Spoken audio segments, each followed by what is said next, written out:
I am the entity, Darth Grim. And I am Darth Dominus. First of all, we want to say sorry about the little break we had. We were out of town on vacation. But now that we are back, I think we were talking about Anakin, correct? Yes. Alright, so what are a couple things you didn't like about his character? Well, first, I'm going to start off with this. Even though in the last video I said I like where I like that he went against the grain, I didn't like how he was easily influenced by Palpatine. Okay, explain. Palpatine manipulated him, like, just by using his girl against him, essentially. Like, yeah, you know, I can do this, I can help you, I can help out your girl, you know, feeding him all this BS just to get him over to the dark side. And he did all that, and his wife still, you know, she's still dead. Which is, I mean, yeah, and it's still, at least to me, if anyone out there, or if you Grim, can answer this, I'm still kind of confused on what caused her death. I think Anakin did, in a weird sense. Here's the thing, like, and I don't disagree with that. I'm just confused because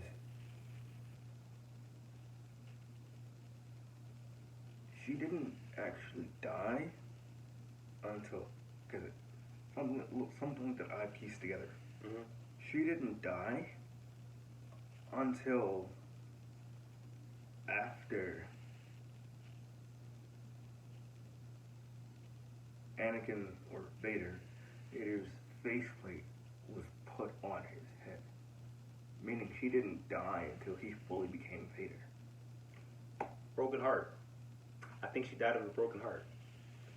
Because the man she loved. Go on.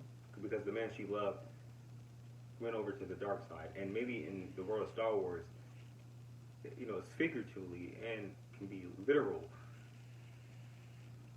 Death by broken heart is a legit thing. Okay, no, I'm not. I can't exactly disagree with that because there have been, like, even in the real world, there are cases of people dying from a broken heart. Like, they're so sad, it literally causes their heart to give out. Mm-hmm. So I'm not exactly denying that. It's just, it's interesting.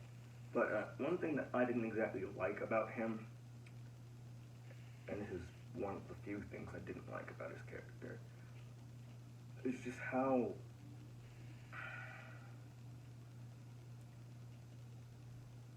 can I say this politely? How whiny he was. Yeah, he was a very whining individual, definitely. Yeah. And, you know, I will even say this, even though I don't agree with a lot of what, you know, the council, what they do, and mostly what they stand for, they had sometimes right reasons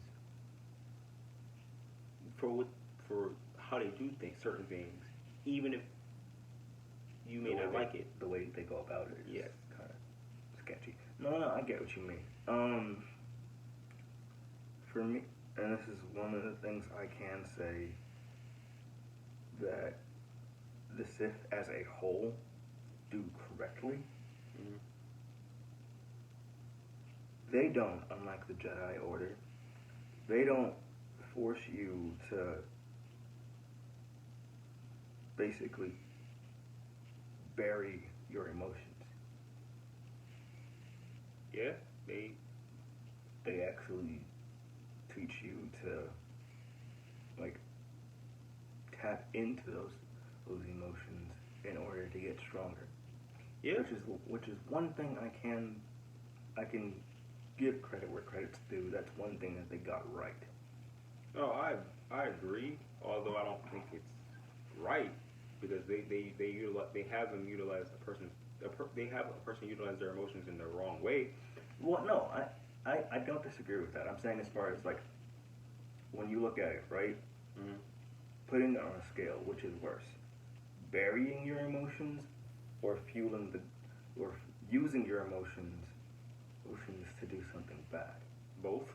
There's no right and wrong. They're both. I mean, there's no right answer, wrong answer. It's just they're Okay, both bad. I can understand that. I can get your point on that. Another thing that I don't quite get, and if you can answer this or just give me your take on it, I'd love to hear it. Okay. The one huge thing standing in Anakin's way of becoming a master on the council, wasn't an abstract thing. It was Mace. Oh no, I agree. Literally, it was Mace. Oh no, So the time, I agree. so the one thing, the one time where Mace tells him like, "Hey, I'm gonna go investigate what you told me. If what you told me is true, then then when I come back, I'm gonna convene with the other masters, and we're gonna officially make you a master." Now, with that being said, he basically threw away the chance to get what he wants, only to forever become a servant of someone else. Yeah, so it's kind of backwards. He wanted the promotion. It's like a job. You want this promotion, but The one thing you have to do to get it, which is literally just stay here. yeah, Stay here until I get back. yeah, And instead of doing that, because you're worried, which in all honesty, his worry didn't exactly make sense if you really like sit down and analyze their relationship with each other. Him worrying about the situation didn't exactly make sense, and that's just my personal opinion. yeah. Considering, like, at least from the movie's perspective, Mace and Anakin had a terrible relationship. Oh, definitely. It was very terrible. There is no. So the fact of him being way worried, around it. right? So the fact of him being worried about Mace when he went to confront Counselor Palpatine doesn't exactly make sense. No, I agree. And like, do you get where I'm coming from with that, or does that make sense? Oh no, I agree with you. I agree with what you're saying in that retrospect. And Palpatine, again, it's like this man. His first name is kind of funny to me. This man, Mr. Palpatine. Again, he manipulated Anakin in the sense to stop his own execution because he was Palpatine. He was gonna die. He was going to die if Anakin hadn't shown up. Yeah, Palpatine was gonna die. Yes, and Mr. I'm not gonna deny that he was going to die. Exactly. And I say that because not only was outside of Yoda, Mace was the strongest Jedi on the council. Yes, that's fact. That is a fact. I agree. Fact that everyone can, and if you don't believe me, you guys can look it up on your own. Ace L. Jackson was very powerful. Did you just say all right? Yes, I did. Okay, but he was the strongest person in the council, second only to Yoda. I almost said yogurt. I don't know why. And that sounded like you almost say yoga. I stopped myself before I said it. I was gonna say yogurt. I don't know why. Probably because I'm hungry. But anyway, with him being the strongest member on the council outside of Yoda, that aside, right? The style of lightsaber combat that Mace specialized in, he specialized in Form 7 and actually even made his own variant of it, variation of it. But Vapad, if I'm pronouncing that correctly, channels the dark side energy that your opponent gives off, so that you can use it in combat and still remain within the light. Which means the more that Palpatine attacked him, the stronger he got.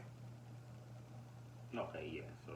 So that's why, outside of being literal lightning,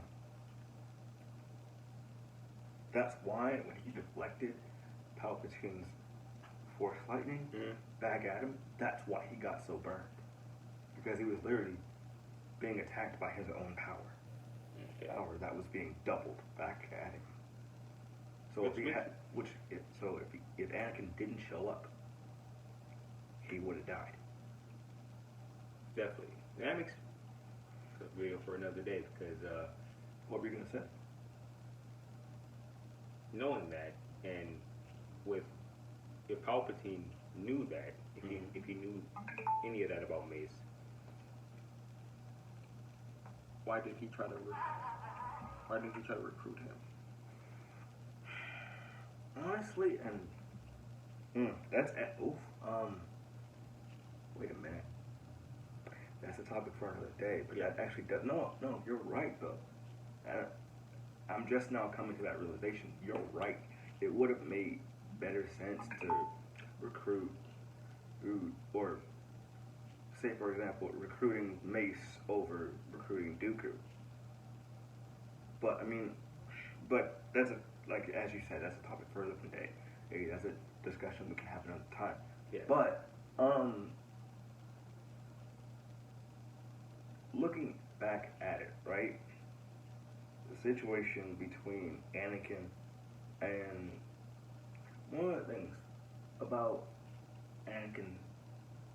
No, how can I phrase this properly? The conversation he had with Yoda about his nightmares, right? Yeah.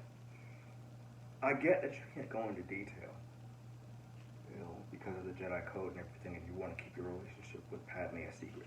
I get that. But what I don't understand is why you go to one master, you tell him everything that's been going on, and he basically gives you this blase answer as if he doesn't really care and tells you to brush it off and let it go. Why not go to the one person you trust more than anyone? If he got that answer from Yoda, who, yes, is the most wisest of them all who might have known how to handle certain things, that I get. But once you got that answer, then it's just me. If me going to putting it in terms of school, right? Yeah. If I go to the principal and they just gave me an answer that just doesn't make sense, okay, cool. I'm gonna go to my personal tutor to help me out with the issue, who I trust and who 9 times out of 10 has my best interests at heart. Yes. In this scenario, in that same aspect, right? If he got that answer from Yoda, why didn't he go to Obi-Wan? Especially considering the fact that Obi-Wan was aware of his relationship with Padme and just didn't care. He actually supported it. Was just like, okay, y'all are together, cool, whatever. Just make sure none of the other masters find out. Yeah, I don't get that. If I was in his position, I would have went and talked to Obi-Wan. And you can see hints of him knowing about their relationship after they got married. Yeah. Married during the scene where the 3 of them were tied up in that pit area in episode 2. And it's even more evident that he's aware of the situation during the Clone Wars TV show. Yeah. Do you remember the episode in this was only like one scene in that whole episode, because there are multiple episodes where this is shown, but there was a scene in a certain episode where Anakin was having a phone call, basically what amounts to a video call with Padme. Padme in this like dark room where Commander Rex was guarding the door. Yeah. Or Obi-Wan was walking up and asked him like, "Hey, where's Anakin? We gotta go." Oh, and he's like, "Oh, he's busy right now. But when he's finished in the restroom, I'll let him know that you're looking for him." Okay. And he was like, "Oh, all right, Rex. Tell him when he gets off the phone with Padme, hey, we gotta go," because he knew that's what he was actually doing. But he was like, "Okay, cool. Just when he gets off the phone, let him know we about to head out." Okay, now I remember that episode. So you remember what I'm talking about? Yeah. So from that perspective, right? He knew about Anakin and Padme's relationship. He just thinks He supported it even. He's like, his only concern was make sure the other masters don't find out about this. Yeah. Honestly, I don't even think Yoda would have had a problem with it. I think Yoda would have been somewhat decently fine with it. We can argue that point when we get to the Yoda episode. But, because I can see where you're coming from, but then again, I also disagree. But, another thing I did not like about Anakin's character, right?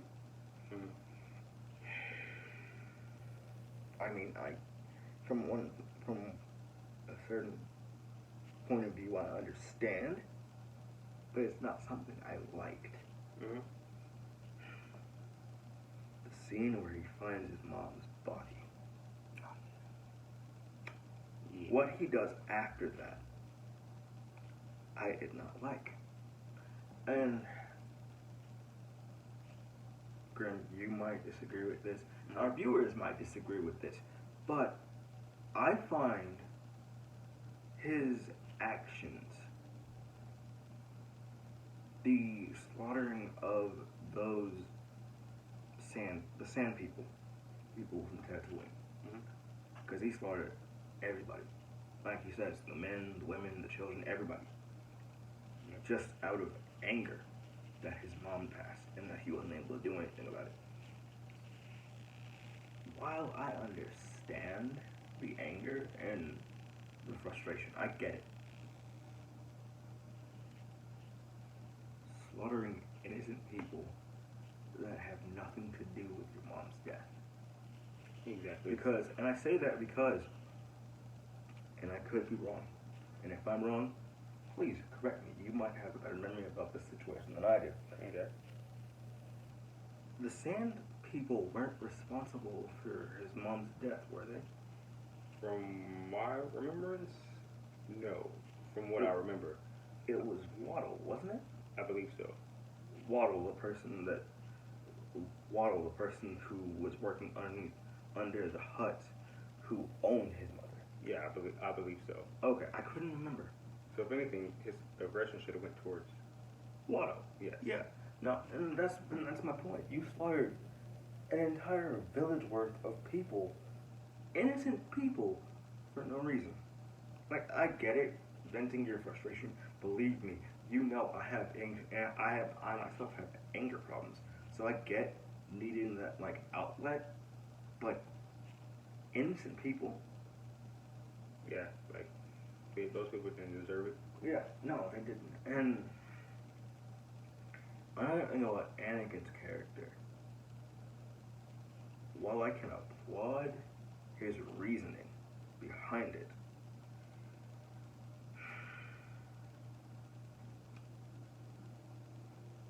his interrogation tactics during the scene, because we were just talking about this in the last episode.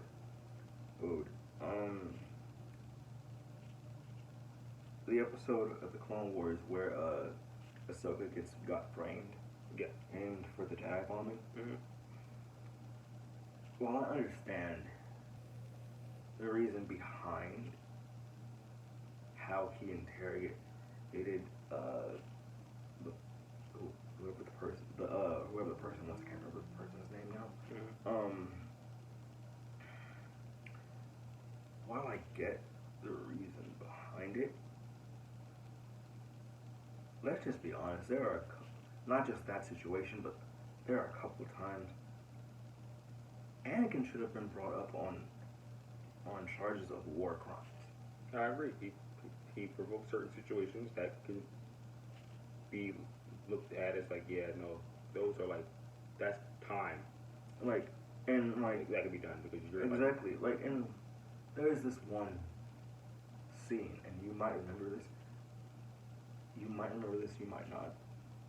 From the Clone Wars TV show, where he's interrogating this alien, and who has a CP droid.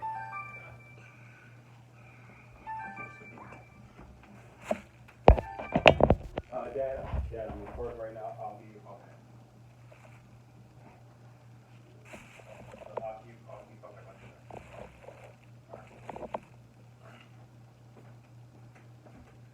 We're gonna do some editing, cause yeah, I'll cut that out.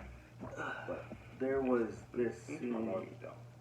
There was this scene where he was interrogating this alien that has CP droid next to him, that the alien was using for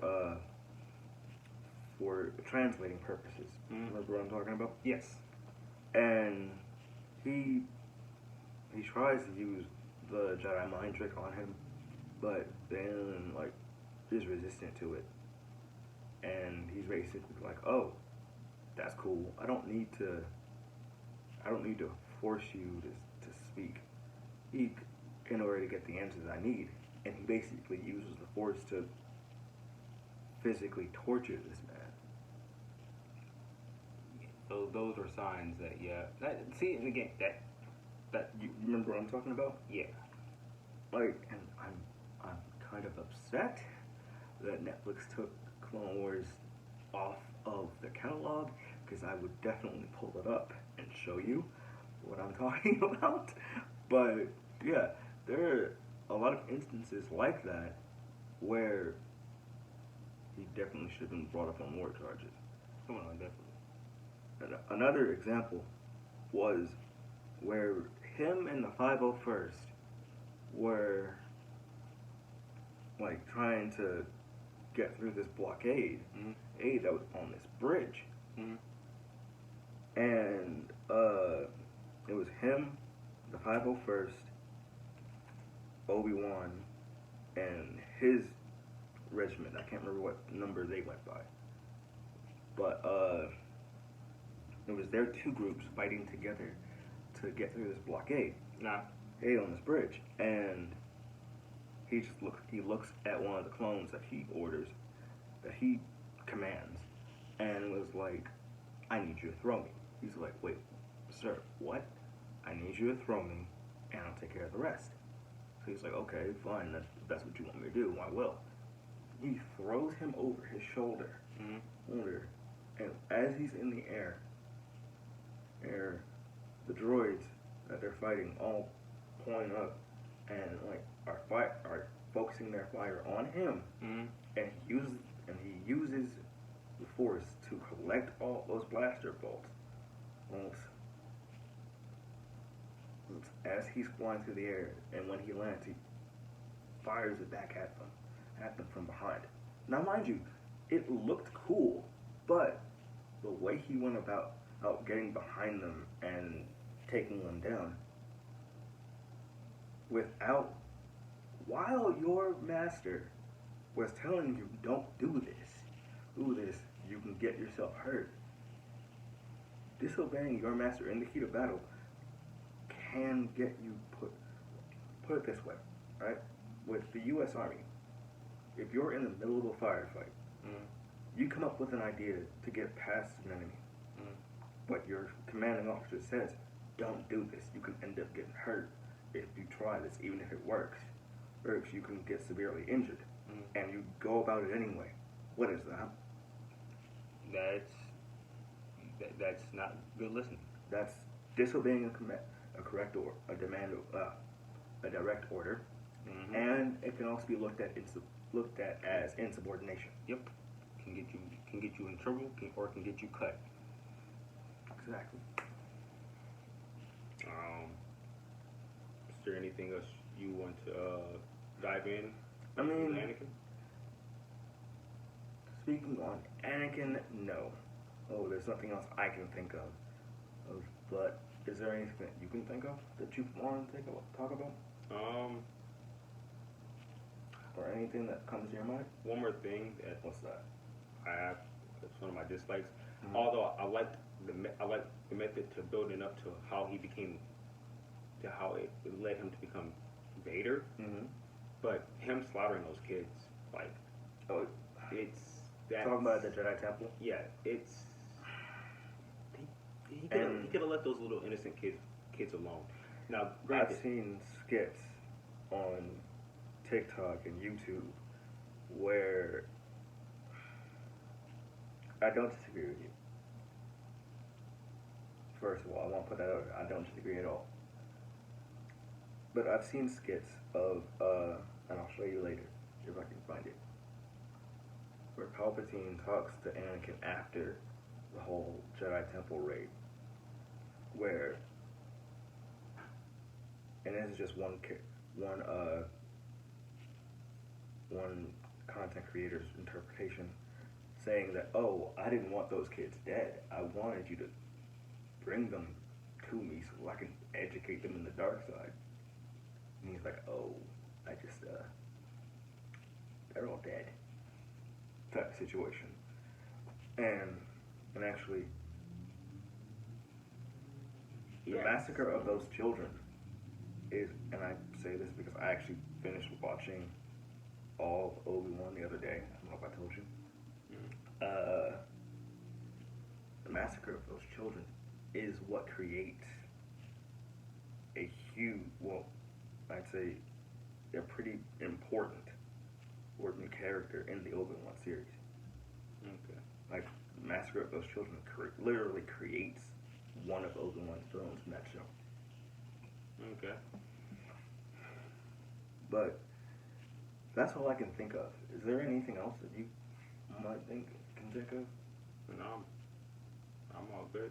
Okay, so our next two videos, those were going to be on, and we might rearrange them. Our next 4 episodes are going to be the good and the bad on Mace Windu as well as Darth Vader. But if you guys liked what you've seen today, if you have any comments or things that you might want to debate on or something that you thought of that you didn't like about his character, drop them in the comments below, and we will see you guys next time. May the Force be with you. Peace.